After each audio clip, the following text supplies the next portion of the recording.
నమస్తే TV 49 news కి స్వాగతం. భారత రాజ్యాంగాన్ని నిర్వీర్యం చేసే దిశగా కొన్ని దుష్టశక్తులు కుట్రలు పన్నుతున్నాయి. దళితులు అన్ని రంగాల్లోనూ చైతన్యవంతులై అప్రమత్తంగా ఉండాలి. డిహెచ్పిఎస్ రాష్ట్ర అధ్యక్షులు జేవి ప్రభాకర్, డాక్టర్ బిఆర్ అంబేద్కర్ కోనసీమ జిల్లా మలికిపురం మండలం రామరాజులంక గ్రామంలోని అంబేద్కర్ స్మృతివనంలో దళిత హక్కుల పోరాట సమితి జిల్లా మహాసభకు దేవ రాజేంద్ర ప్రసాద్ ఆధ్వర్యంలో నిర్వహించారు. ఈ కార్యక్రమంలో దళిత హక్కుల పోరాట సమితి రాష్ట్ర అధ్యక్షులు జేవి ప్రభాకర్ ముఖ్య అతిథిగా పాల్గొన్నారు. మనుషులను మనుషులుగా చూడని మనుధర్మ శాస్త్రమును మరల తెచ్చేందుకే ఈ కుట్ర జరుగుతోందని దుయ్యబట్టారు. మనుషులను మనుషులుగా గుర్తించిన సంస్కృతి ఉన్న మతం ఏదైనా ఉందంటే అది కేవలం బౌద్ధ మతమే అన్నారు. అందుకే ఆనాడు అంబేద్కర్ 7 లక్షల మందితో బౌద్ధ మతం స్వీకరించిన సంగతి గుర్తు చేశారు. అలానే ఎస్సీ/ఎస్టీ అట్రాసిటీ చట్టాన్ని కూడా నిర్వీర్యం చేశారన్నారు. గతంలో కేసు పెడితే వెంటనే అరెస్టు ఉండదనే భయం ఉండేది. ఇప్పుడు ఆ పరిస్థితి లేకపోవడంతో ఎవరూ ఆ చట్టానికి భయపడే పరిస్థితి లేదన్నారు. ఎస్సీ వర్గీకరణ సభలోనూ మేధావులతోనూ ఏ విధమైన చర్చ జరగకుండా చట్టం చేయడం చాలా దారుణమన్నారు. పలువురు వ్యక్తులు సైతం భావోద్వేగ ఉపన్యాసం ఇచ్చి అందరినీ ఉత్తేజపరిచారు. అనంతరం అంబేద్కర్ కోనసీమ జిల్లా దళిత హక్కుల పోరాట సమితి కార్యవర్గాన్ని ప్రకటించారు. ఈ కార్యక్రమంలో కె సత్యబాబు, ఇసుకపట్ల రఘుబాబు, నల్లి శ్రీనివాస్, బత్తుల మురళీకృష్ణ, నల్లి శివ తదితరులు పాల్గొన్నారు.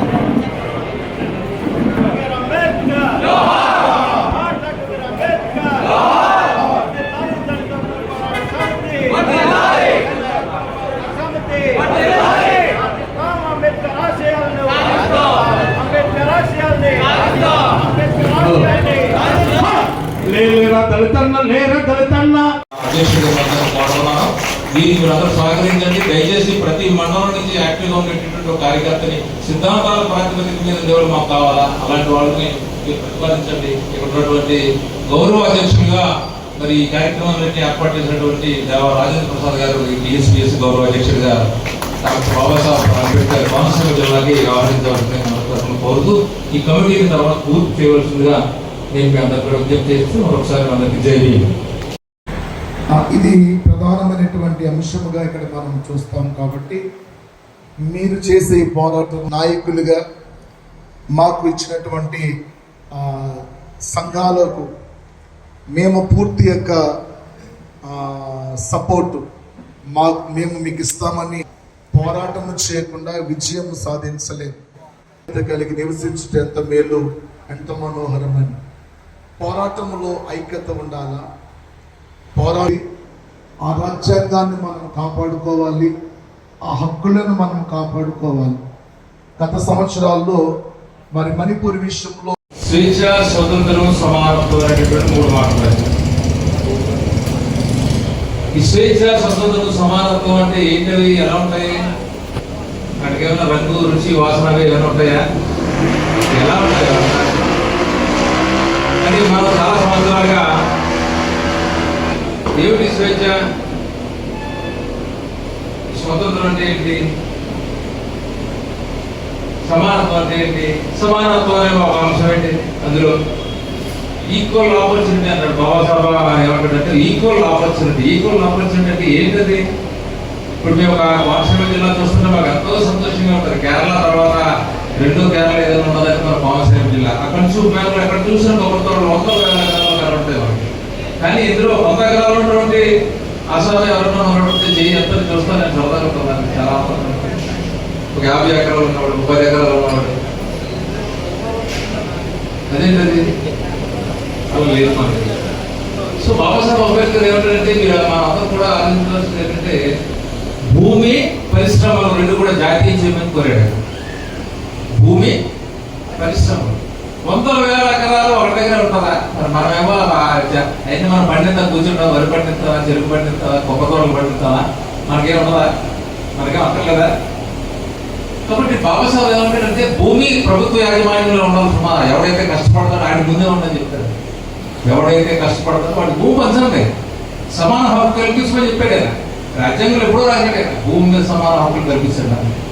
అలాగే పరిశ్రమలు కూడా జాతీయ చేయమని అనడానికి ఒక పెద్ద దాని వెనక ఆలోచన ఉంది. ఏంటి బాబాసాహెబ్ అంబేద్కర్ పరిశ్రమలు జాతీయ చేయమని అంటే సమానత్వం అదొక భాగం, భూమి పంచడం ఒక భాగం అయితే పరిశ్రమలు ప్రభుత్వ రంగంలో ఉండడం ఒక భాగం. ప్రభుత్వ రంగంలో పరిశ్రమలు ఎందుకు ఉండాలా? మీకు సమాన అవకాశం అంటే ఒక దళితుడు, ఒక బీసీ, ఒక ఎస్టీ ఇలా లోపలికి వెళ్ళాలంటే అక్కడే గేట్లు తెచ్చుకుంటాయి నీకు. ఇప్పుడు ప్రభుత్వంగా ప్రైవేట్ రంగంలో ఎక్కడ కూడా ఈ గేట్ కలవాలి, ఎక్కడ కలవాలి. ఇప్పుడు మన పూర్వలో చూడండి, బాబాసాహెబ్ అంబేద్కర్ ఈ చెప్పాడు, మన ఏదైతే కోల్పోయి మాట్లాడుకుంటారో గర్జించినట్టు కనపడుతున్నాం బయట వాట్స్ సైడ్ గర్జించారు కానీ మనుషులు గర్జించట్లేదు. మనం అది ఏమంటారంటే చదువుకుంటారు బాగుంటాడు. చదువు అనేది సింహం పోలాంటిది, చదువు సింహం పోలాంటిది. లోపలికి వెళ్ళిన తర్వాత ఊరు పోతే గర్జించదు అంటది. కానీ మనం గర్జించడం లేదు, ఎందుకంటే చదువుకుంటున్నాం. కానీ కారణం మనకు తెలియదు. ఆలోచించాలి మనం.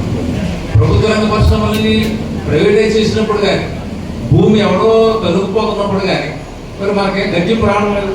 మరి దళితులందరికీ, ఇతర దళిత సంఘాలకి, దళిత హక్కులు పోరాట సమితికి ప్రధానమైనటువంటి ఒక అంశం ఉంది. అందరూ గమనించాలి మిత్రులారా. ఇది దేశవ్యాప్తంగా ఉన్నటువంటి సంస్థ, 20 రాష్ట్రాల్లో ఉన్నటువంటి ఒక సంస్థ.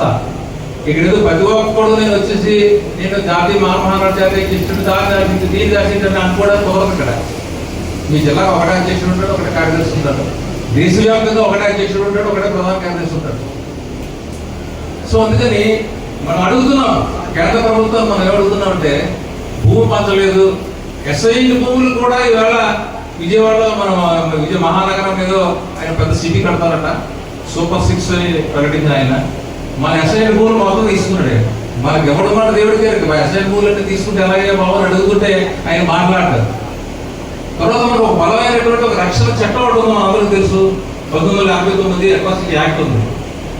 ఈ యాక్ట్లో ఈవేళ నిర్వీర్యం చేసి ఎందుకు ఆగలేకపోయింది? ఎలా అంటే ఎక్కడో మరి మహిళల అత్యాచారాల మీద లేదంటే వరకట్న నిషేధింపులు వేధింపుల మీద ఒక జడ్జిమెంట్ ఇచ్చింది సుప్రీంకోర్టు. ఆ జడ్జిమెంట్లో ఏముందంటే 7 సంవత్సరాల లోపున శిక్ష పడకపోతే, 7 సంవత్సరాల పైకి పడితేనే వాడు రిమాండ్లో పెట్టండి, 7 సంవత్సరాల లోపైతే మాత్రం స్టేషన్ పై ఇచ్చామని చెప్పేది. పూర్వం ఏంటంటే అట్రాసిటీ చట్టం ఇలా పెట్టగా అమ్మో నేను జైలు పెడతాను మాత్రం భయం అవుతుంది. ఇప్పుడు ఆ భయం లేదు ఆవిడకి. ఢిల్లీ వెళ్ళాం మేము, ఒక 5,000 మందితో ధర్నా కూడా చేసాం. అది తీసేయండి, ఆ క్లాస్ తీసేయండి. అట్రాసిటీ చట్టం మేము ఎంతో చుండూరు కారంచేడు లాంటి మహా నరమేధాలు జరిగిన తర్వాత మేము సాధించుకున్నటువంటి గొప్ప చట్టం అది. దాన్ని వీళ్ళు ఆ క్లాస్ తీసేయాలి మాకని చెప్పేసి అడిగారు. అలా లేకపోవడం బట్టే ఇవాళ ఏంటంటే అట్రాసిటీ అంటే భయం లేకపోవడం బట్టే ఈ అనంతబాబు లాంటి ఎమ్మెల్సీలు ఎవరైతే ఉన్నారో మనకి చెప్పేసి డోర్ డెలివరీ చేస్తారు. అలా పెంచాలని డోర్ డెలివరీ చేస్తారు, స్విగ్గీ జొమాటో అలాగా దళితులు చెప్పేసి వాటి మీద ఇదే దిగుతున్నాడు.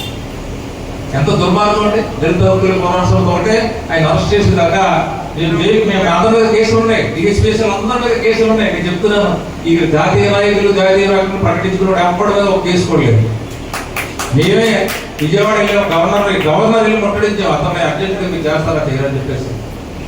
కాబట్టి ఈ అట్రాసిటీ చట్టం నిర్వీర్యం అయిపోయిన తర్వాత, ప్రభుత్వ రంగ సంస్థలన్నీ కూడా అమ్మేసిన తర్వాత, భూమి అనేది మనకు నిలబడతానికి మన కాలం కింద భూమి లేకపోయిన తర్వాత మనం భవిష్యత్తు తరాలు ఎలాగా జీవిస్తాయన్న దాని గురించి మనం అందరూ ఆలోచించాలని చెప్పేసి నేను మీ అందరికీ విజ్ఞప్తి చేస్తున్నాను. భవిష్యత్తు తరాలు మీరు ఏం చెప్తారు?